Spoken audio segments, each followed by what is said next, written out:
Assalamualaikum warahmatullahi wabarakatuh. Saya Roni Ahmad selaku Bupati Pidi mengajak seluruh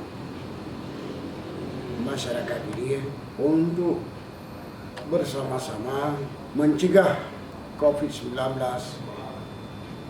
dengan cara satu, selalu memakai masker. Dua, menjaga jarak. Tiga, mencuci tangan dengan sabun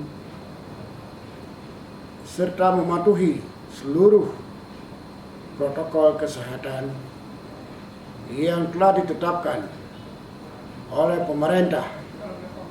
Semoga kita diberikan kesehatan dan dijauhkan dari berbagai ancaman mara bahaya.